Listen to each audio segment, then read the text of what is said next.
Hello दोस्तों, स्वागत करता हूं आप सभी का इम्पॉसिबल क्रिएटिविटी चैनल पे। दोस्तों आज के वीडियो के अंदर हम सभी बात करने वाले हैं KK 2.1.5 फ्लाइट कंट्रोलर के सभी फीचर्स के बारे में। तो दोस्तों मैं पहले ही आपको बता देता हूं, वीडियो काफ़ी नॉलेजेबल होने वाली है। ऑल दो वीडियो थोड़ी लंबी होगी, मे भी आपको बोरिंग लग सकती है, पर यदि आपके पास ये फ्लाइट कंट्रोलर है तो मैं आपको रिकमेंड करूंगा कि आपको ये वीडियो पूरी देखनी चाहिए। आपको इसके पूरे फीचर्स के बारे में, जिससे आप इसका A to Z यूज़ कर सकें, आपको इसलिए इसके पूरे फीचर्स के बारे में जानना चाहिए। यदि आप इस फ्लाइट कंट्रोलर की मदद से ड्रोन बनाना चाहते हैं या अभी भी बनाते हैं और आपको कुछ प्रॉब्लम्स देखने को मिलती हैं, तो यदि आप इन सभी फीचर्स के बारे में जान जाएंगे, इनका यूज़ क्या है, इन्हें सेटअप कैसे करते हैं, ये वर्क कैसे करते हैं, इसके सारे फीचर्स A to Z हम कवर करने वाले हैं। तो यदि आप इन सभी चीज़ों के बारे में जान जाते हैं तो आप अपने ड्रोन को काफ़ी बढ़िया स्टेबल फ्लाइट दे सकते हैं। तो चलिए दोस्तों, बिना किसी डिले के वीडियो को शुरू करते हैं। तो दोस्तों यहाँ पे हम सबसे पहले बात करते हैं PI सेटिंग्स के बारे में। तो यहाँ पे आपको देखने को मिलेगी, सबसे पहले ऑप्शन पे हमें देखने को मिलता है अपने PI एडिटर। तो यहाँ पे PI एडिटर में मैं आपको P की वैल्यू बता देता हूँ। सबसे पहले हम यहाँ पे आते हैं तो हम यहाँ पे 3 एक्सिस देखने को मिलते हैं। Roll, aileron axis means pitch, elevator, your rudder. तो हम यहाँ पे आपको मैं बता दूं कि यहाँ पे P का मतलब है प्रोपोर्शनल टर्म। P का मतलब है यहाँ पे प्रोपोर्शनल टर्म, जो कि ऐसी आउटपुट वैल्यू को प्रोड्यूस करता है जो कि करंट एरर वैल्यू के, जैसा कि हमारे फ्लाइट कंट्रोलर में कुछ एरर्स होते हैं तो उनके एरर वैल्यू के प्रोपोर्शनल होती है। यदि आप प्रोपोर्शनल गेन को काफ़ी ज़्यादा हाई कर देंगे, मीन्स यदि आप P गेन को काफ़ी ज़्यादा हाई गेन कर देते हैं, मतलब काफ़ी ज़्यादा हाई वैल्यू रख देते हैं, तो यहाँ पे हमारे आउटपुट में किसी भी एरर के प्रोपोर्शनल में हमारे आउटपुट में काफ़ी ज़्यादा चेंज हो सकता है। एरर का मतलब यहाँ पे हमारे फ्लाइट कंट्रोल में कुछ एरर्स होते हैं, कुछ वैल्यू में माइन्यूट एरर्स होते हैं। आप जानते होंगे कि यहाँ पे कहीं पे भी हमारे मेजरमेंट, यदि हम किसी भी मीटर स्केल में मेज़र करें या किसी भी चीज़ को हम मेज़र करें, वहाँ पे हम परफेक्ट नहीं होते हैं, वहाँ पे कुछ ना कुछ एरर्स होते हैं। तो उन्हीं एरर्स को यहाँ पे, मतलब उन्हीं एरर्स के हिसाब से प्रोपोर्शनली, उनके हिसाब से यहाँ पे प्रोपोर्शनल टर्म जो है आउटपुट वैल्यू को प्रोड्यूस करता है। यदि आप काफ़ी ज़्यादा हाई गेन रख देते हैं, यानी प्रोपोर्शनल गेन आप काफ़ी ज़्यादा हाई रख देते हैं, तो यहाँ पे आपका ड्रोन जो है ऑसिकुलेट करने लगेगा, मतलब स्टेबल फ्लाइट नहीं दे पाएगा और आपको एक जगह पे ये ऑसिकुलेट करने लगेगा।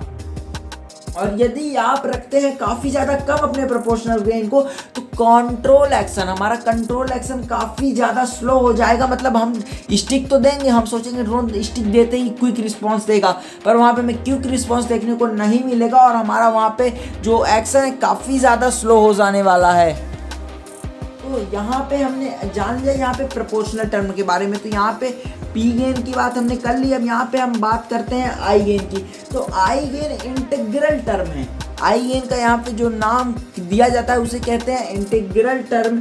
यहाँ पे ये प्रोपोर्शनल होता है दोनों चीज़ों के, मैग्नीट्यूड ऑफ द एरर के और the duration of the error के। यहाँ पे हमारे PI कंट्रोलर का जो इंटीग्रल है, ये सभी इंस्टेंटेनियस एरर का 1 इंस्टेंट ऑफ टाइम में सभी एरर्स का जो है यहाँ पे ये सम है और यहाँ पे ये इन सभी चीज़ों करेक्ट करता है। तो यदि हमारा इंटीग्रल टर्म यानी I गेन काफ़ी ज़्यादा हाई है तो हमारा मल्टीकॉप्टर ऑसिकुलेट करने लगेगा, और यदि I गेन हमारा लो है तो यहाँ पे हमें थोड़ा लॉक्ड इन फीलिंग हमें यहाँ पे मिलेगी। मीन्स हम काफ़ी कम हमें रिस्पांस देखने को मिलेगा, हम एक ही जगह पे ज़्यादातर टाइम टिके रहेंगे। मीन्स समय बहुत कम यहाँ पे रिस्पांस देखने को मिल जाता है। तो यहाँ पे हमने इन दोनों के बारे में बात कर लिया। अब यहाँ पे हम बात करते हैं लिमिट्स के बारे में। तो यहाँ पे एक दी हुई है P लिमिट दी हुई है और I लिमिट, तो इन सभी के बारे में इकट्ठा बात करने वाले हैं। तो यहाँ पे जो हमारी PI लिमिट्स है वो एक percentage of the motor power है। यहाँ पे PI लिमिट्स हमारी percentage of the motor power है, जो हमारे करेक्शन को सही करने के लिए हमारे फ्लाइट कंट्रोलर के द्वारा इस्तेमाल की जा सकती है। तो ये थी यहाँ पे PI एडिटर की बातें। और यहाँ पे यदि आप फैक्ट्री रीसेट करते हैं तो यहाँ पे आपको कुछ डिफ़ॉल्ट वैल्यूज़ देखने को मिलेंगी, जिसमें आपका मल्टीकॉप्टर फ्लाई तो करेगा पर कभी कभी स्मूथ फ्लाइंग नहीं देता, तो उससे आपको मैनुअली वैल्यूज़ को एडजस्ट करना होता है, प्रैक्टिकली खुद भी टेस्ट करना होता है। यहाँ पे बात करते हैं रिसीवर टेस्ट के बारे में। तो तो यहाँ पे हमें इंटर करना है और आप यहाँ पे देख सकते हैं हमारे एरेलॉन, एलिवेटर, थ्रोटल और रडर की वैल्यूज़ लगभग 0 है, रडर की -1 है। तो अगर हम इसे भी टेस्ट करें तो हम इसे सही कर सकते हैं। तो यहाँ पे हमने रडर की वैल्यू को भी सही कर दिया। तो ये सब क्या चीज़ है भाई, ये है हमारे रिसीवर्स की जो है, यहाँ पे हमारे रिसीवर की वैल्यूज़ हैं, यहाँ पे हमारे रिसीवर की चैनल्स की वैल्यूज़ हैं। इन सभी वैल्यूज़ को आपको रिसीवर की आपके ट्रांसमीटर के ट्रिम बटन्स की मदद से इन सभी वैल्यूज़ को आपको 0 पे रखना होता है। आपको रोल, पिच और यॉ की वैल्यूज़ को यहाँ पे 0 पे रखना होता है। मतलब अगर आप यहाँ पे निगेटिव में रख देते हैं एरोलॉन, एलिवेटर या फिर रडर की वैल्यू को, या फिर पॉजिटिव में रख देते हैं, तो यहाँ पे एक खतरा होता है कि आपका ड्रोन जो है किसी भी पर्टिकुलर डायरेक्शन में ड्रिफ्ट कर सकता है। और यहाँ पे थ्रोटल की वैल्यू 0 रखना आइडियल है, क्योंकि यदि थ्रोटल की वैल्यू यहाँ पे हम 50% नहीं रखते, यहाँ से थ्रोटल की वैल्यू हमारी माइनस पे नहीं जाएगी, पर एरोलॉन की वैल्यू माइनस में भी जाएगी, निगेटिव में भी जाएगी, पॉजिटिव में भी जाएगी। एलिवेटर की वैल्यू भी निगेटिव में जाएगी, पॉजिटिव में जाएगी। रडर की वैल्यू भी निगेटिव में जाएगी, पॉजिटिव में जाएगी। यहाँ तक कि ऑक्सिलरी की वैल्यू भी निगेटिव, पॉजिटिव में जाएगी। पर हमारे थ्रोटल की वैल्यू 0 से ऊपर जाएगी, 0 से नीचे नहीं जाने वाली है। तो यहाँ पे हमें जो रोल, पिच और यॉ की सारी रीडिंग्स हमारी आनी चाहिए। मीन्स हमारे थ्रोट जो स्टिक है, हमारे जो ट्रांसमीटर की स्टिक है, उसकी मैक्सिमम स्ट्रेंथ पर हमारी जो यहाँ पे रीडिंग आनी चाहिए वो -100 या -90 के बीच में होनी चाहिए मिनिमम में, और मैक्सिमम में 90 से 100 के बीच में होनी चाहिए। तो यहाँ पे यदि हम देखें तो यहाँ पे हमारे 122 जा रहा है, मतलब काफ़ी ज़्यादा हाई चली जाती है। तो यहाँ पे हमें उस चीज़ के बारे में ज़्यादा टेंशन लेने की जरूरत नहीं है, वो हमारे ट्रांसमीटर पर डिपेंड करता है। ज़्यादा हाई वैल्यू से ज़्यादा हाई स्पीड देखने को मिल जाएगी और ज़्यादा कोई भी प्रॉब्लम हमारे यहाँ पे ड्रोन पे क्रिएट नहीं होने वाली है। तो यहाँ पे हमें एक चीज़ और इंश्योर करनी होती है कि यहाँ पे हमारा जो एरोलॉन है, अगर एरोलॉन को हम लेफ्ट की तरफ करते हैं तो क्या हमारा यहाँ पे लेफ्ट दिखाता है? मतलब ऐसा तो नहीं कि आप एरोलॉन की स्टिक को राइट की तरफ कर रहे हैं और आपका ड्रोन लेफ्ट की तरफ जा रहा है।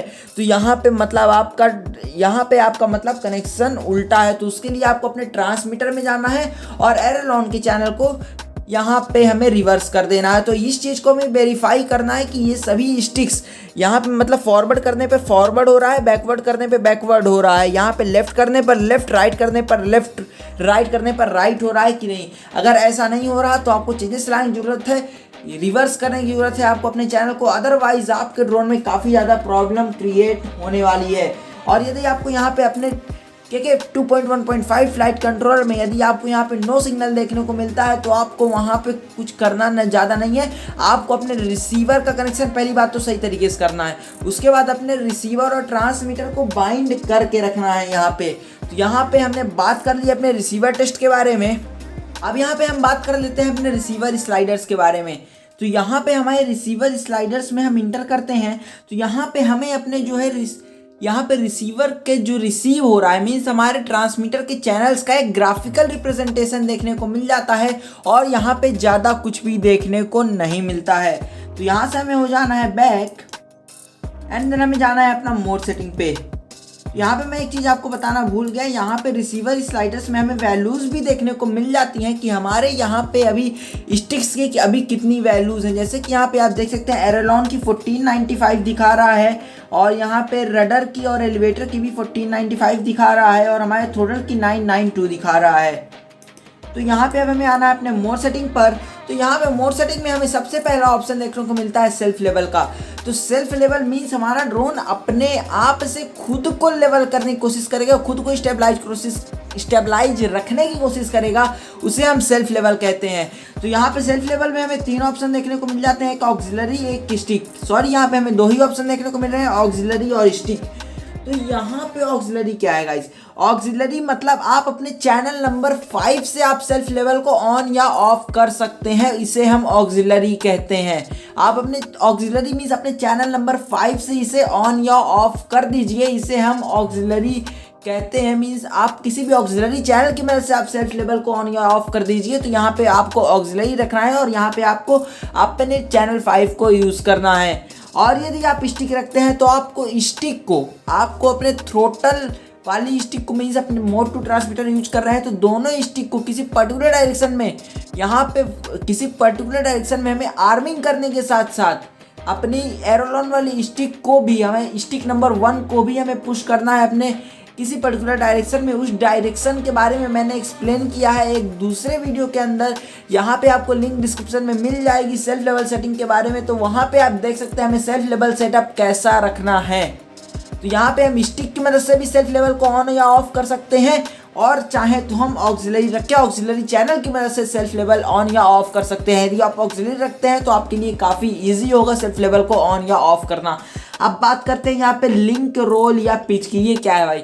यहाँ पे हमें रोल और पिच की वैल्यूज़ को लिंक करना चाहते हैं कि नहीं, क्योंकि हम एक ही स्टिक की मदद से रोल और पिच दोनों को कंट्रोल करते हैं, तो हम नहीं चाहेंगे कि पिच करने पर हमारा पिच वैल्यू में ज़्यादा रिस्पॉन्स देखने को मिले और रोल वैल्यू में कम रिस्पॉन्स देखने को मिले। हम ऐसा बिल्कुल भी नहीं चाहेंगे, तो इसीलिए यहाँ पे हम लिंक, रोल और पिच को ऑन करके रखते हैं। यदि आप ऑन नहीं करना चाहते हैं तो आप यहाँ पे नो कर सकते हैं और यहाँ पे बैक हो सकते हैं। तो यहाँ पे आपको मैं दिखा दूँ PI एडिटर पे, यदि मैं इसकी वैल्यू को चेंज कर देता हूँ तो यहाँ पे अगर मैं यहाँ पे नेक्स्ट आते हुए मैं यहाँ पे चेंज करता हूँ तो यहाँ पे हमें लिंक, रोल, पिच में यहाँ पे भी वैल्यूज चेंज हो गई। यहाँ पे भी 76 आ गया हमारे पिच पर भी। तो यहाँ इस लिंक, रोल, पिच का यही फ़ायदा है कि हमें यही चीज़ देखने को मिल जाती है कि हमारे जो रोल और पिच की दोनों वैल्यू इंटरलिंक्ड होती हैं, जिससे यहाँ पे मतलब हम इसे इन दोनों की एक की भी वैल्यू चेंज करें तो यहाँ दूसरे की भी वैल्यू हमें चेंज होती हुई दिख जाती है।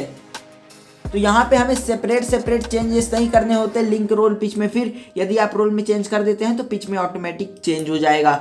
अब बात करते हैं हम ऑटो डिसआर्म की। तो यदि आपका ड्रोन आर्म था, ठीक है, 20 सेकेंड तक कोई रिस्पॉन्स देखने को नहीं मिला और टोटल 0 पे रहा, तो आपका ड्रोन ऑटो डिसआर्म हो जाएगा। यदि आप यहाँ पे यस रखते हैं तो 20 सेकेंड की यहाँ पे टाइमिंग दी हुई है। यदि आप ड्रोन को आर्म करते हैं, टोटल को 0 पे रखते हैं और 20 सेकेंड तक कुछ भी रिस्पॉन्स नहीं देते हैं आपने ट्रांसमीटर की स्टिक की मदद से, तो यहाँ पे आपका ऑटो डिसआर्म ऑन हो जाएगा और यहाँ पे आपका ड्रोन ऑटोमेटिकली डिसआर्म हो जाएगा। अब यहाँ पे हम नेक्स्ट की बात करते हैं। तो यहाँ पे हमें सेट और CPPM मिल रहा है। तो यहाँ पे सेट क्या है? सेट क्या है? Standard PPM receiver. Standard PPM receiver मतलब एक चैनल के लिए एक कनेक्शन, एक चैनल के चैनल 1 का कनेक्शन इनपुट के चैनल 1 से, चैनल 2 का कनेक्शन इनपुट के चैनल 2 से। तो ये है स्टैंडर्ड। यहाँ पे केवल सेट PPM की बात हो रही है। यहाँ पे हमें सेट और CPPM दिया हुआ है, तो यहाँ पे हम सेट PPM की बात कर रहे हैं। फिर हम बात करेंगे CPPM की, मीन्स कंबाइंड PPM की। तो यहाँ पे स्टैंडर्ड PPM रिसीवर में क्या है कि हर एक चैनल के लिए हर एक बार हमें एक अलग केबल लगानी पड़ती है। पर यदि हम कंबाइंड PPM रखते हैं तो हम केवल और केवल एक केबल से सभी चैनल्स को कंट्रोल कर सकते हैं। उसके लिए आपको PPM आउटपुट ऑन रखना होगा अपने ट्रांसमीटर में, और यहाँ पे हमें CPPM को भी ऑन कर देना होगा। मीन्स आप एक ही केबल से सारे हमारे यहाँ पे सारे के सारे चैनल्स को कंट्रोल करने वाले हैं। तो यहाँ पे आप चाहें तो केवल एक केबल लगाइए यदि आप कंबाइंड PPM यूज़ कर रहे हैं। तो यहाँ पे हमें बैक होना है और हम बात करते हैं स्टिक स्केलिंग की। तो यहाँ पे करते हैं हम यहाँ पे स्टिक स्केलिंग क्या है? तो स्टिक स्केलिंग की मदद से आप यहाँ पे एडजस्ट कर सकते हैं कि आपकी स्टिक, जब भी आप ड्रोन से स्टिक को मूव करेंगे, मीन्स अपने ट्रांसमीटर की मदद से आप स्टिक को मूव करेंगे, तो हमें कितना ज़्यादा रिस्पॉन्सिव, कितनी ज़्यादा सेंसिटिविटी रिस्पॉन्सिवनेस में देखने को मिले, यहाँ पे आप उस चीज़ को एडजस्ट कर सकते हैं। यदि आप बिगिनर है तो ऑफकोर्स यहाँ पे वैल्यूज़ लो होंगी, जैसा कि यहाँ पे वैल्यूज़ अभी कम है, मीन्स 666 काफ़ी कम वैल्यू है। यदि आप एक नेक्स्ट लेवल के बंदे हैं, मीन्स आप यहाँ पे काफ़ी दिनों से एक्सपीरियंस्ड बंदे हैं आप, तो यहाँ पे आप वैल्यूज़ को हाई रख सकते हैं। और यदि आप अपने ड्रोन को फ्लिप करना चाहते हैं या फिर रोल करना चाहते हैं तो आपको रोल और पिच की वैल्यूज़ बढ़ानी पड़ेगी। और यहाँ पे हमें थ्रोटल को 90 पर रखना वहाँ पे सबसे सही चीज़ होगी, क्योंकि यदि आप इसे टू मच बढ़ा देंगे तो यहाँ पे आपको थोड़ा प्रॉब्लम क्रिएट हो सकता है। आप ड्रोन की जो यहाँ पे आप अपने ट्रांसमीटर की स्टिक को काफ़ी ज़्यादा आगे नहीं करेंगे, फिर भी आपका ड्रोन जो है टेक ऑफ करने लगेगा और वहाँ पे आपको प्रॉब्लम क्रिएट हो जाएगी अपने ड्रोन को कंट्रोल करने में। तो यहाँ पर से आप सेंसिटिविटी को चेंज कर सकते हैं, आप रिस्पॉन्सिवनेस को। यहाँ पे बात कर रहे हैं अपने मिस्क सेटिंग की, तो यहाँ पे आप देख सकते हैं हमारे पास मिस्क सेटिंग का ऑप्शन है और यहाँ पे हम इंटर करने पर हमें अपने सबसे पहले यहाँ पे देखने को मिलता है मिनिमम थ्रोटल। तो मिनिमम थ्रोटल क्या चीज़ है? मिनिमम थ्रोटल मीन्स जब आप अपने ड्रोन को आर्म करेंगे तो वहाँ पे मिनिमम थ्रोटल भैया कितना होना चाहिए? ये इंश्योर करता है कि आपकी जो सारी मोटर्स है वो सेम रेट में स्टार्ट हो। यदि आपकी सभी मोटर सेम रेट में स्टार्ट नहीं होती तो आपको मिनिमम थ्रोटल की वैल्यू को बढ़ाने की ज़रूरत है, क्योंकि जब आप ड्रोन को आर्म करते हैं तो आपकी सभी मोटर्स जो है एक साथ इंक्रीज होनी चाहिए, एक साथ उनकी स्पीड बढ़नी चाहिए, एक साथ उनकी स्पीड घटनी चाहिए, एक साथ वो स्टार्ट होने चाहिए। तो ये आपकी ये जो वैल्यू है यहाँ पे आपको मोटर स्पीड चेंज करने के लिए, यहाँ पे आपको मोटर स्पीड चेंज करने के लिए अलाउ करती है। तो अब बात करते हैं हाई डैम्पनिंग। तो आपको यहाँ पे मैं आपको पहले एक्सप्लेन कर दूँ। कभी कभी होता क्या है कि हम अपने ड्रोन को फ्लाई करते हैं तो हम कहीं पे भी टर्न लेते हैं तो वहाँ पे आप देखेंगे हमारे ड्रोन की थोड़ा हाइट कम हो जाती है, थोड़ा नीचे हो जाती है।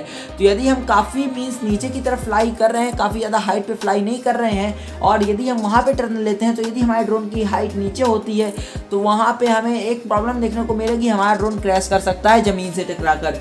तो हाइट डैम्पनिंग, वहाँ पे जो हाइट कम हो जा रही है तो उसका क्या सोल्यूशन है भैया? तो यहाँ पे ये चीज़ इस चीज़ को कंपेंसेट कर देती है, उस ड्रॉपिंग इफेक्ट को जो है ये यहाँ पे डिक्रीज कर देती है। इंक्रीज करना, थ्रोटल को हल्का सा स्लाइटली इंक्रीज करके ये उस चीज़ की जो वहाँ पे हमें प्रॉब्लम देखने को मिलती है कि हमारे ड्रोन की हाइट नीचे हो रही है, हमारे ड्रोन की हाइट कम हो रही है टर्न करने पर, तो ये उस थ्रोटल की मदद से थोड़ा बहुत वैल्यू बढ़ा के कंपेंसेट कर देती है उस वैल्यू को, और थोड़ा बहुत वैल्यू बढ़ा के उस हाइट को मेंटेन कर लेती है। यदि आप यहाँ पे वैल्यू 0 रखते हैं तो ये डिसेबल्ड है, और यदि आप वैल्यू बढ़ाते हैं तो ऑफ कोर्स ये एबल हो जाएगा। तो यहाँ पे आप बात करते हैं हाइट डैम्पनिंग लिमिट की। तो भैया यहाँ पे हाइट डैम्पनिंग लिमिट मतलब कि कितनी percentage of the motor power use कर सकता है हमारा फ्लाइट कंट्रोलर उस हाइट को मेंटेन करने के लिए। यहाँ पे मैं आपको फिर से बता दूं कि हमारा जो फ्लाइट कंट्रोलर है वो कितनी पावर यूज़ कर सकता है हाइट को मेंटेन करने के लिए, उसे कहते हैं हम हाइट डैम्पनिंग लिमिट। अब यहाँ पे बात करते हैं हम अलार्म 1/10 वोल्ट्स की।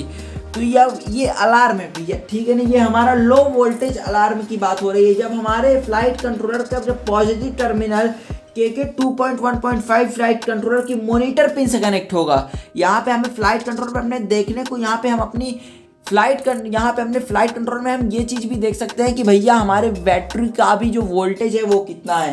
तो यहाँ पे जब हमारा आप यहाँ पे थ्रेशोल्ड बजर साउंड यहाँ पे आप देखने को मिलेगा, यदि आप यहाँ पे अलार्म 1/10 वोल्ट्स को ऑन करके रखते हैं तो यहाँ पे यदि आपकी यहाँ पे वैल्यू रख देते हैं आप यहाँ पे 102, मतलब कि यदि आपके बैटरी की जो पावर है, मीन्स हमारे बैटरी का जो वोल्टेज है, यदि 10.2 वोल्ट या उससे कम 10.2 वोल्ट पे भी बजर हमारा साउंड करने लगेगा, मीन्स अलार्म करने वाला लगेगा कि बैटरी लो है, और 10.2 वोल्ट से कम में भी हमारा बजर यहाँ पे अलार्म करने लगेगा कि भैया बैटरी लो है। तो यदि आप यहाँ पे 10.2 वोल्ट रखना चाहते हैं तो 102 रख सकते हैं। बाकी आगे आप समझ गए होंगे कि यदि आप थोड़ा हाई रखना चाहते हैं तो आप यहाँ पे क्या वैल्यू को रख सकते हैं। अब बात करते हैं सर्वो फिल्टर की।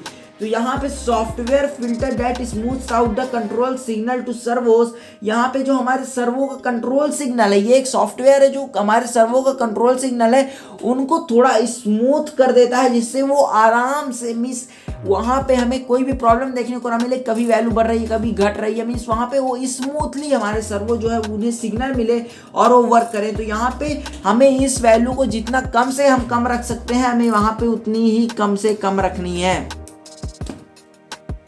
यहाँ पे बात करते हैं अपने सेल्फ लेवल सेटिंग के बारे में। तो यहाँ पे सेल्फ लेवल सेटिंग में हमें सबसे पहले ये तो मैं बता दूं कि ये सेल्फ लेवल सेटिंग जो है इनका कोई भी वास्ता नहीं है हमारे पीआई सेटिंग से, जो कि नॉर्मल सेटिंग्स होती हैं। ये सेल्फ लेवल सेटिंग अलग चीज़ है, पीआई सेटिंग्स अलग चीज़ है। पीआई सेटिंग्स को मैंने आपको शुरू में एक्सप्लेन कर दिया। तो यहाँ पे आपको सबसे पहले देखने को मिलता है P gain, means the power of self leveling. यदि यहाँ पे हमारे सेल्फ लेवलिंग की जो है पावर कितनी ज़्यादा होनी चाहिए, यदि आप बहुत ज़्यादा हायर नंबर रखते हैं तो वहाँ पे थोड़ा प्रॉब्लम क्रिएट हो सकती है। यदि आप नॉर्मली हायर नंबर रखते हैं तो वो ज़्यादा अच्छी बात है, वो स्ट्रॉन्गर चीज़ है। और यदि आप बहुत ज़्यादा हाई करते हैं तो वहाँ पे हमें ऑसिलेशन देखने को मिलेगा। यदि आप बहुत कम करते हैं तो हमारे ड्रोन में काफ़ी कम रिस्पॉन्स देखने को मिलेगा, या फिर ये काफ़ी स्लो हो जाएगा सेल्फ लेवलिंग करने में। अब यहाँ पे हम बात करते हैं पी लिमिट की।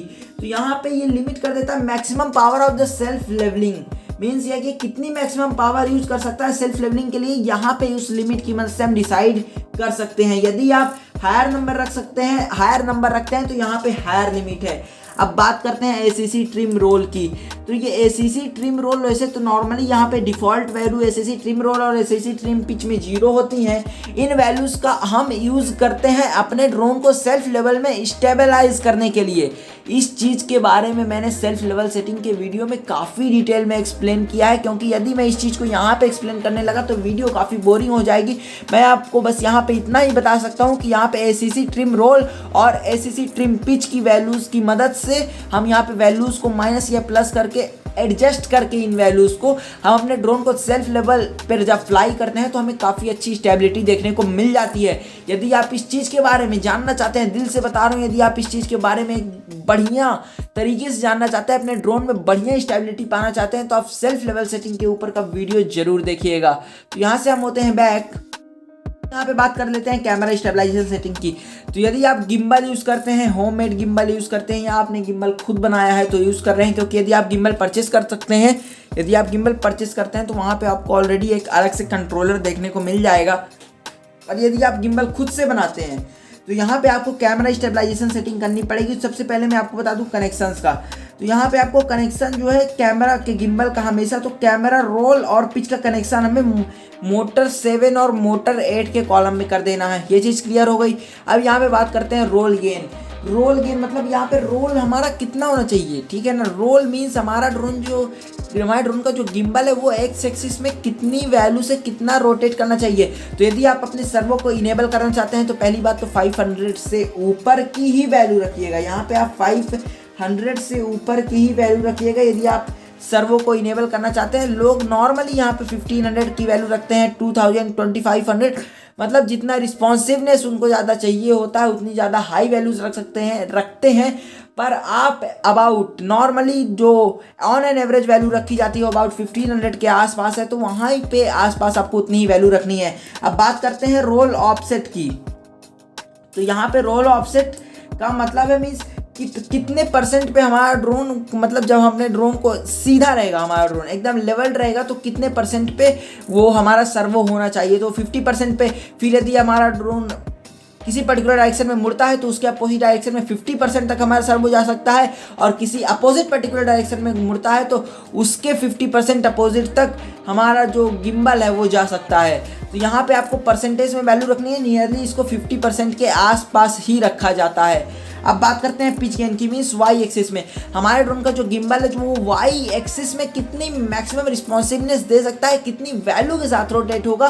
तो यहाँ पे भी ऑन एन एवरेज वैल्यू रखी जाती है 1500। यहाँ पे 500 से ऊपर ही वैल्यू रखनी है अपने सर्वो को इनेबल करने के लिए। पिच ऑफसेट में भी सेम चीज़ है कि कितनी वैल्यू को 50% पे, तो जब हमारा ड्रोन एकदम सेल्फ लेवल पे रहेगा, लेवल सरफेस पे रहेगा, तो 50% पिच पर 50% सर्वो की पावर पर वो लेवल पे रहेगा, और मतलब 50% से 0% तक वो जा सकता है हमारे ड्रोन के टिल्ट करने पर। मीन्स हमारा ड्रोन जब अनस्टेबलाइज्ड होगा तो वो 50% पॉजिटिव जा सकता है या 50% निगेटिव जा सकता है। उसकी वैल्यू कम हो सकती है, ज़्यादा हो सकती है, वो हमारे ड्रोन के ऊपर डिपेंड करता है। और यहाँ पे यदि आपको बता दूँ आपका गिम्बल उल्टा वर्क कर रहा है, रोल एक्सिस का सर्वो उल्टा वर्क कर रहा है, या फिर पिच गेन का यहाँ पे हमारे पिच एक्सिस का सर्वो उल्टा वर्क कर रहा है, तो आपको वैल्यूज़ को यहाँ पे पिच गेन की और रोल गेन की वैल्यूज़ को निगेटिव पे रख देना है और कुछ ज़्यादा चेंज नहीं करना है। तो अब हम यहाँ पे बात करते हैं MPU 6050 सेटिंग्स के बारे में।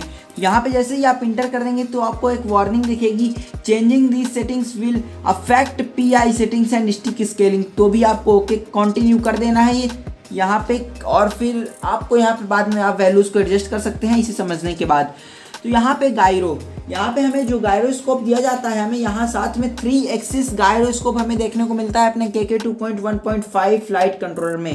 तो यहाँ पे आप जितनी लोअर वैल्यू रखेंगे उतना हमें यहाँ पे बेटर रेजोल्यूशन मिलेगा। पहली बात तो इसकी वैल्यू क्या है, डिग्री पर सेकेंड में है, 2000 डिग्री पर सेकेंड यहाँ पे वैल्यू अभी लिखी हुई है, ठीक है। आप इसे चाहें तो 250, यहाँ पे प्लस माइनस 2000 डिग्री पर सेकेंड है, आप यहाँ पे चाहें तो 250, 500 या 1000 भी रख सकते हैं। यहाँ पे वैल्यू जितनी लो रहेगी उतना रेजोल्यूशन बेटर रहेगा। यदि हम इसे चेंज करना चाहें तो यहाँ पे 250 रख सकते हैं, 500 रख सकते हैं, 1000 और 2000 रख सकते हैं। आप यहाँ पे देख लिया।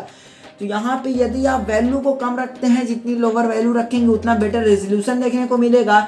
यदि आप गायरो रेंज को एक्सीड कर जाते हैं फ्लाइट के टाइम पर, तो मल्टीकॉप्टर जो है वो स्पिन हो जाएगा तुरंत ही और ओरिएंटेशन लॉस कर देगा, तो वहाँ पे सेल्फ लेवल वर्क नहीं करेगा।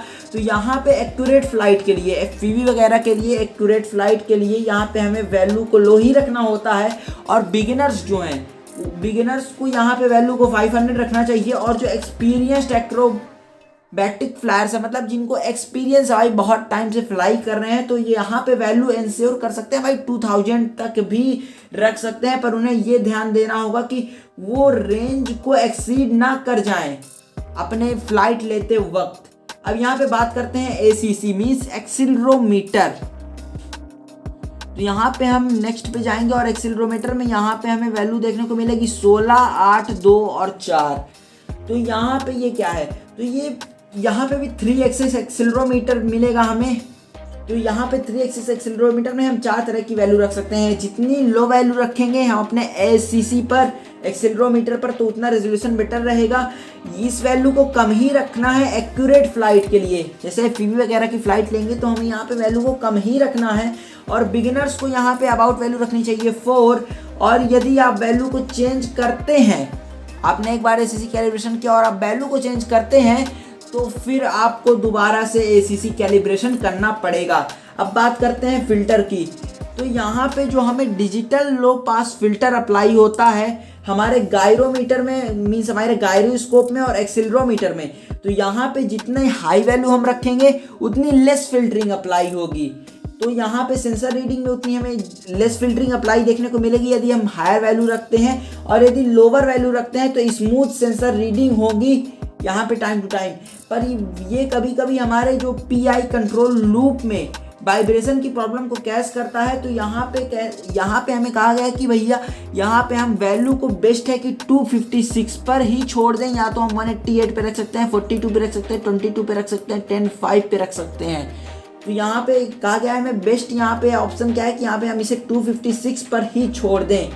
और यहाँ पे यदि हम इनमें से किसी भी सेटिंग्स को चेंज करते हैं तो यहाँ पे हमें अपने स्मॉल चेंजेस करने होंगे अपने कुछ PI सेटिंग्स में। अब यहाँ पे बात करते हैं आइडियल FPV सेटिंग क्या होती है एक्सट्रीमली एक्यूरेट फ्लाइट के लिए, मतलब बैलेंस्ड मल्टीकॉप्टर के साथ। यहाँ पे हमें जो आइडियल FPV यहाँ पे मतलब आइडियल जो हमारी वैल्यूज़ होनी चाहिए एक्यूरेट फ्लाइंग के लिए वो क्या होनी चाहिए। तो यहाँ पे सेल्फ लेवल ऑन में हमें गायरोस्कोप रेट को रखना है 250 डिग्री पर सेकेंड। तो यहाँ पे हम इसे रख सकते हैं 250 डिग्री पर सेकेंड, सेल्फ लेवल ऑन में मैं बात कर रहा हूँ। और एक्सीलरोमीटर रेट को रखना है 2G ± 2G मीन्स नेक्स्ट। तो यहाँ पे हम 2 रख देंगे। और यहाँ पे हमें फिल्टर सेटिंग रखना है 256 हर्ट्ज पर। तो यहाँ पे इस चीज़ से हमें काफ़ी ज़्यादा बैलेंस्ड फ्लाइट देखने को मिलेगी, काफ़ी ज़्यादा बैलेंस्ड मल्टीकॉप्टर देखने को मिलेगा और एक्यूरेट फ्लाइंग देखने को मिलेगी। और रियलिटी में हम चाहे तो कुछ फ्रीडम भी अलाउ कर सकते हैं, जैसे कि हम यहाँ पे 500 डिग्री पर सेकेंड भी रख सकते हैं और यहाँ पे 4 भी कर सकते हैं। तो यदि हम इसे चाहें तो 4 कर सकते हैं और इसे हम 500 भी करके रख सकते हैं, ज़्यादा इससे फ़र्क नहीं पड़ेगा। पर यदि आप हाई रखते हैं तो ज़रूर ही फ़र्क पड़ेगा यहाँ पे। और यहाँ पे बात करें आइडियल एक्रो सेटिंग जो है, तो वहाँ पे सेल्फ लेवल ऑफ में एक्रो सेटिंग्स मीन्स काफ़ी रश फ्लाइंग जब हम करते हैं तब हम एक्रो सेटिंग्स का यूज करते हैं। तो वहाँ पे सेल्फ लेवल ऑफ में हमें गायरोस्कोप रेट को रखना है 2000 डिग्री पर सेकेंड और एक्सीलरोमीटर रेट को रखना है ±16G और यहाँ पे फिल्टर सेटिंग को रखना है 256 हर्ट्ज पर। तो ये आपके ड्रोन को कंट्रोल करने में, आपके ड्रोन को बैलेंस करने में, आपके ड्रोन के रिस्पॉन्सिवनेस पर काफ़ी ज़्यादा मददगार है हमारी इस चीज़ की सेटिंग्स के बारे में। तो इसे प्रैक्टिकली आपको अच्छे से समझना होगा, आपको खुद अपने फ्लाइट कंट्रोल पर प्रैक्टिकली काफ़ी अच्छी चीज़ें से इन फंडामेंटल्स को अप्लाई करना होगा, तो आप समझ पाएंगे कि यहाँ पे क्या डिफरेंसेस हमें देखने को मिलते हैं। करते हैं अपने सेंसर टेस्ट के बारे में। तो यदि आपके सारे सेंसर्स यहाँ पे पहले हम इंटर करना है और यदि आपके सारे सेंसर सही होंगे तो जब आपका फ्लाइट कंट्रोल स्टेशनरी पोजीशन में होगा मींस रेस्ट पोजीशन में होगा तो यहाँ पे हमें सारी वैल्यूज ओके देखने को मिलेंगी। यदि रेस्ट पोजीशन में भी आपको यहाँ पे नॉट ओके देखने को मिल रहा है तो आपकी सेंसर चिप फॉल्टी है।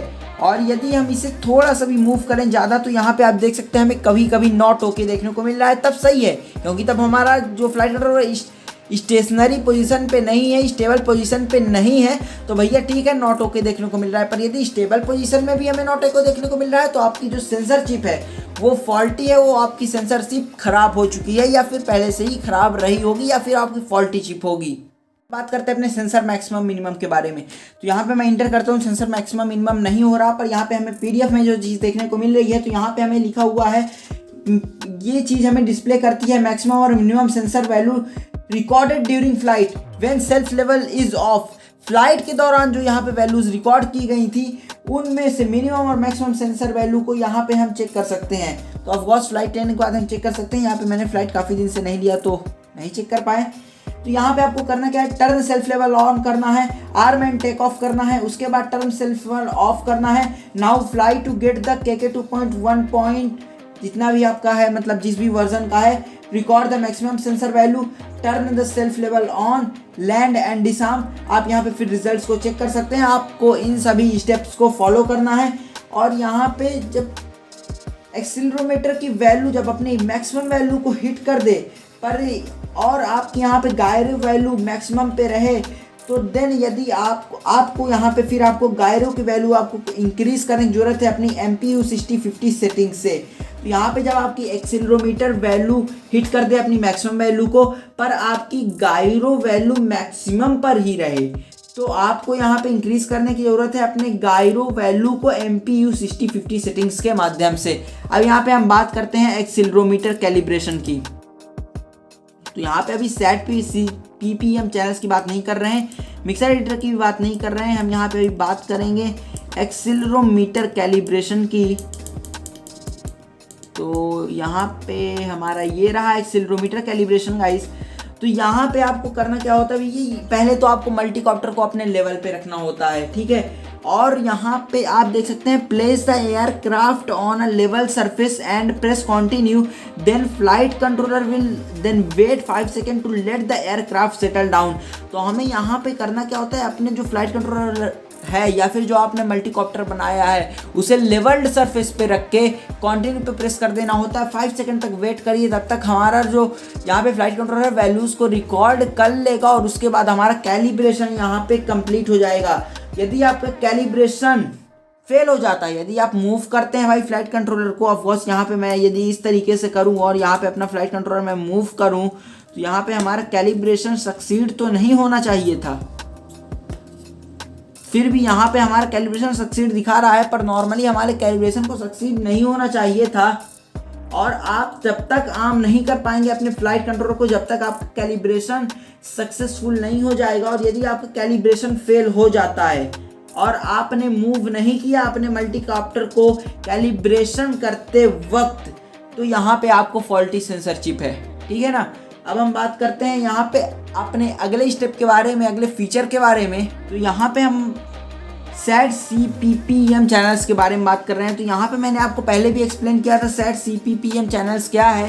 तो यहाँ पे आपको सेलेक्ट कर लेना है भैया किस केबल, मतलब किस केबल कनेक्शन में आपने, फॉर एग्जांपल ये हमारा फर्स्ट है तो यहाँ पे फर्स्ट इनपुट पे आपने क्या रखा है, एरो राउंड रखा है या दूसरे इनपुट पे आपने रखा है, यहाँ पे चेंज कर सकते हैं अप डाउन, यहाँ पे 5 6 7 8 और यहाँ पे मैक्सिमम 8 तक रख सकते हैं गाइस, ठीक है ना, मैक्सिमम 8 तक रख सकते हैं।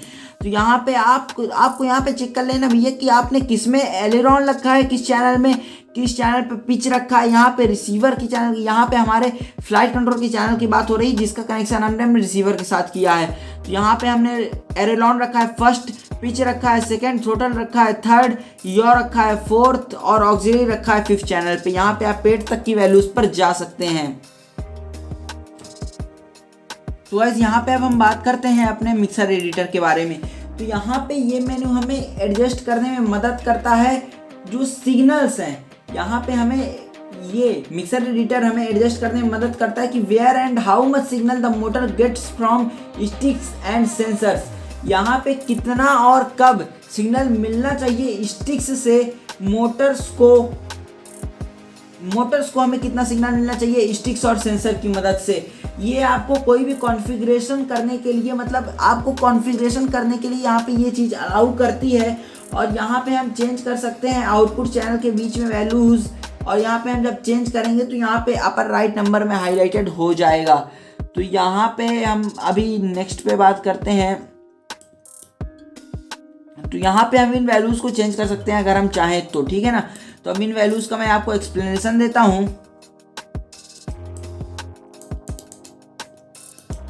सो गाइस यहाँ पे आप बात करते हैं सबसे पहले थ्रोटल की। तो यहाँ पे थ्रोटल क्या है, amount of throttle command usually 100% if the output channel is connected to the ESC।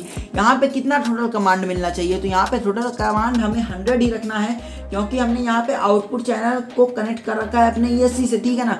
अब यहाँ पे बात करते हैं एरोलॉन की। तो अमाउंट ऑफ एरोलॉन और रोल कमांड, यदि यहाँ पे हमें कितना अमाउंट ऑफ एरोलॉन और रोल कमांड मिलना चाहिए, positive values right side of the motors के लिए रोल एक्सिस के, यहाँ पे हमें positive values for the motors on the right side of the roll axis के लिए रखना है, और negative values for the left side of the roll axis, यहाँ पे हमें निगेटिव वैल्यू रखनी है left side of the roll axis के लिए। ये वैल्यू जो है this value is given by the motor distance from the roll axis more is further away. तो ये वैल्यू दी जाती है मोटर डिस्टेंस कितना है रोल एक्सिस से। अब यहाँ पे बात करते हैं एलिवेटर की। तो amount of elevator and pitch command, elevator या फिर पिच कमांड जो है हमारा, उसकी यहाँ पे पॉजिटिव वैल्यू हमें रखनी है motor on the front side of the pitch axis, और निगेटिव वैल्यू रखनी है motor on the back side of the pitch axis, और ये वैल्यू दी जाती है motor distance from the pitch axis के लिए। अब बात करते हैं रडर की। तो यहाँ पे अमाउंट ऑफ रडर और याव कमांड कितना देना चाहिए, तो यहाँ पे यूजुअली हम 100% रखते हैं। यहाँ पे क्लॉकवाइज स्पिनिंग प्रोपेलर के लिए हम रखते हैं यहाँ पे पॉजिटिव वैल्यू, और यहाँ पे निगेटिव वैल्यू हम रखते हैं काउंटर क्लॉकवाइज स्पिनिंग प्रोपेलर के लिए। तो यहाँ पे काफ़ी ये इंपॉर्टेंट सेटिंग है रिवर्स करने के लिए सर्वो डायरेक्शन ऑन द ट्राईकॉप्टर। यदि आप ट्राईकॉप्टर इससे बना रहे हैं तो आप इसकी मदद से सर्वो डायरेक्शन को रिवर्स कर सकते हैं। यदि आपका ट्राईकॉप्टर पर रीड करने लगता है टेक ऑफ के समय, मतलब टेक ऑफ के समय यदि आपके ट्राईकॉप्टर का सर्वो कुछ प्रॉब्लम कर रहा है, तो आप यहाँ पे इन वैल्यूज़ को एडजस्ट करके, मीन्स रडर की वैल्यू को एडजस्ट करके उस प्रॉब्लम को आप सही कर सकते हैं। अब यहाँ पे बात करते हैं ऑफसेट। तो ये अप्लाई होता है constant offset to the channel. यदि इसे 0 रखते हैं, यदि इसे हम 0 रखेंगे, यदि ये एक ESC चैनल है तो इसे हम 0 रखेंगे, और ये 50% रखेंगे यदि यहाँ पे हमने सर्वो को कनेक्ट कर रखा है। तो ऑफकोर्स हम इससे मल्टी रोटर बनाते हैं, तो वहाँ पे हम ESC यूज करते हैं, तो इसलिए हम वैल्यू उसको 0 पे रखते हैं। यदि आप सर्वो आपने लगा रखा है तो वहाँ पे आप वैल्यू को 50% पे रख सकते हैं। और यहाँ पे अब हमें देखने को मिल जाता है टाइप ESC रख रहे हैं या सर्वो रख रहे हैं। तो यहाँ पे ESC के लिए आउटपुट PWM रेट हमेशा हाई होता है। याद रखिए, ESC के लिए आउटपुट PWM रेट हमेशा हाई होता है, और यहाँ पे सर्वो के लिए आउटपुट PWM रेट हाई भी हो सकता है, लो भी हो सकता है, पर ESC के लिए आउटपुट PWM रेट हमेशा हाई ही होगा। अब यहाँ पे हम बात करते हैं रेट की। तो रेट को यहाँ पे हम ESC है तो यहाँ पे हम केवल हाई ही रख सकते हैं। आप देख सकते हैं मैं वैल्यू को चेंज करने की कोशिश कर रहा हूँ तो नहीं हो रही, पर यदि हम यहाँ पे इसे सर्वो कर दें और यहाँ पे नेक्स्ट करें तो यहाँ पे हम लो भी रख सकते हैं, हाई भी रख सकते हैं। तो आपको ये चीज़, उम्मीद है ये चीज़ आपको समझ में आ गई होगी। अब यहाँ पे बात करते हैं शो मोटर लेआउट क्या चीज़ है। तो यहाँ पे आपने जो भी मोटर लेआउट लोड कर रखा है, आपने इसके पहले लोड किया होगा भैया कि हम क्वाडकॉप्टर एक्स मोड बना रहे हैं, क्वाडकॉप्टर प्लस मोड बना रहे हैं, हेक्सोकॉप्टर बना रहे हैं, ऑक्टोकॉप्टर बना रहे हैं, ट्राईकॉप्टर बना रहे हैं, सिंगल कॉप्टर, रोल कॉप्टर, जो भी बना रहे हैं, तो उसका मोटर लेआउट किस तरीके से होना चाहिए। जैसा कि यहाँ पे आप देख सकते हैं, यहाँ पे हमारे ड्रोन का पहली बात ये हमारा फॉरवर्ड डायरेक्शन है। अब फॉरवर्ड डायरेक्शन से ये फर्स्ट मोटर जो है, फॉरवर्ड डायरेक्शन से हमारा यहाँ पे जो फर्स्ट मोटर है वो सीन फ्रॉम द एबव, वहाँ पे हमें क्लॉकवाइज होना चाहिए हमारा पहला मोटर, और यहाँ पे हमारा दूसरा मोटर काउंटर क्लॉकवाइज होना चाहिए, और यहाँ पे हमारा तीसरा मोटर क्लॉकवाइज होना चाहिए, और चौथा मोटर काउंटर क्लॉकवाइज होना चाहिए। काफ़ी लोगों का ड्रोन फ्लाई इसलिए भी नहीं करता क्योंकि वो मोटर लेआउट कभी चेक नहीं करते, सीधा सीधा कनेक्शन कर देते हैं, मोटर डायरेक्शन कभी चेक नहीं करते, जिससे हमारा फ्लाइट कंट्रोल अच्छे से हमारे ड्रोन को कंट्रोल ही नहीं कर पाता और क्रैश कर जाता है, या फिर कभी टेक ऑफ ही नहीं कर पाता। तो ये चीज़ काफ़ी ज़रूरी है बिगिनर्स के लिए, उन्हें ये चीज़ समझनी होगी, तभी वो एक अच्छा क्वाडकॉप्टर बिल्ड कर पाएंगे। अब यहाँ पे लोड मीटर आउट जिस बारे में मैंने अभी बात की, तो यहाँ पे आप जिस चीज़ को बनाना चाहते हैं उस चीज़ को आपको यहाँ पे रखना है। यहाँ पे काफ़ी चीज़ें हम बना सकते हैं, single copter 2M 2S, single copter 1 motor 4S, dual copter, tri copter Y6, quad copter plus mode, quad copter X mode, X8 plus mode, X8 X mode, hexacopter plus mode, hexacopter X mode, octocopter plus mode, octocopter X mode, H6, H8, V6, V8, Y4, V-tail। इतने सारे models हम इन चीज़ों से अपने इस flight control की मदद से इतने सारे मॉडल्स हम बना सकते हैं और उन्हें कंट्रोल भी कर सकते हैं। तो एक बजट में एक फ्लाइट कंट्रोलर के अंदर इतनी सारी चीज़ें मिलना मीन्स काफ़ी अच्छी चीज़ है। और अब हम यहाँ पे बात करते हैं अपने आउटपुट स्लाइडर्स की। तो ये ग्राफिकल रिप्रेजेंटेशन हमें देता है सिग्नल्स ऑन द आउटपुट्स। ये हमें ग्राफिकल रिप्रेजेंटेशन देता है हमारे सिग्नल जो आउटपुट्स पे सिग्नल है, मीन्स हमारे ये वाले सिग्नल्स हमारे जहाँ पे हमने अपने ESC की पिन को कनेक्ट किया है, यहाँ पे आउटपुट्स के सिग्नल्स की बात हो रही है जहाँ पे हमें अपने ESC की पिन को कनेक्ट करना होता है अपने फ्लाइट कंट्रोलर में। तो उनकी सिग्नल का ये ग्राफिकल रिप्रेजेंटेशन देता है। और ये कैमरा गिम्बल का ग्राफिकल रिप्रेजेंटेशन नहीं देगा आपको। यहाँ पे तो पहली बात कैमरा गिम्बल मोटर 7 या मोटर 8 में कनेक्ट करते हैं, तो यहाँ पे कैमरा गिम्बल यदि आप वहाँ पे कनेक्ट कर रखा है आपने तो उसका यहाँ पे ग्राफिकल रिप्रेजेंटेशन देखने को नहीं मिलेगा। अब बात करते हैं गायरो बबल की। तो ये वाइब्रेशन को चेक करने के लिए यूज़ किया जा सकता है। तो यहाँ पे आपको गायरो बबल का हम यूज़ करते हैं वाइब्रेशन को चेक करने के लिए। उसके लिए आपको मोटर ESC को डायरेक्टली रिसीवर से कनेक्ट करना होगा, जो कि काफ़ी डेंजरस हो सकता है और कॉशन के साथ करना चाहिए। तो यहाँ पे the bubble should be centre of the cross share. जब आप ये कनेक्शन करें और टेस्ट करें तो यहाँ पे बबल जो है हमेशा सेंटर पे होना चाहिए। यहाँ पे जो क्रॉसिंग बनी हुई है इसके सेंटर में हमारा बबल होना चाहिए। देख सकते हैं हमारा बबल कितना सेंसिटिव है। यहाँ पे मतलब मैं हल्की भी कुछ कर रहा हूँ तो यहाँ पे हमारा बबल काफ़ी ज़्यादा सेंसिटिव है। तो यदि ये बीच में नहीं है तो आपको अपने KK2 पॉइंट फ्लाइट कंट्रोलर को एक बार ऑन करना है, दिन डिसआर्म कर देना है। इससे आपका जो ये गायरो बबल है ये कैलिब्रेट हो जाएगा। और ये मूविंग द बोर्ड, यदि आप बोर्ड को मूव करेंगे तो ये सेंसिटिविटी को डेमोन्स्ट्रेट करेगा। यहाँ पे आप देख सकते हैं मैं अपने फ्लाइट कंट्रोलर बोर्ड को मूव कर रहा हूँ तो ये इस सेंसिटिविटी को डेमोन्स्ट्रेट कर रहा है कि भैया यहाँ पे कितनी मतलब सेंसिटिविटी हमें देखने को मिलती है डिफरेंट सेटिंग्स पे। और यहाँ पे हमारा गायरो बबल धीरे धीरे कभी कभी चेंज हो जाता है, तो इसे हमें टाइमली टू टाइमली यदि आप लगातार यूज़ करते हैं तो कैलिब्रेट करने की जरूरत होगी। ये कभी कभी टाइम के साथ चेंज हो जाता है और टेम्परेचर चेंज होने पर भी यहाँ पे हमें गायरो बबल में चेंजेस देखने को मिल जाते हैं। यहाँ पे बात करते हैं ACC बबल के बारे में, मीन्स एक्सीलरोमीटर बबल के बारे में।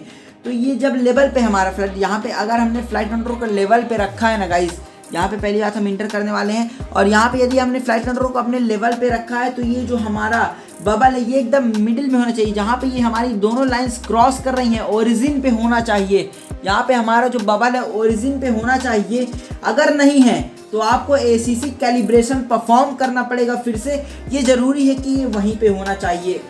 और जैसे ही आप बोर्ड को मूव करेंगे तो ये इसकी सेंसिटिविटी को डेमोन्स्ट्रेट करेगा डिफरेंट सेटिंग्स पर।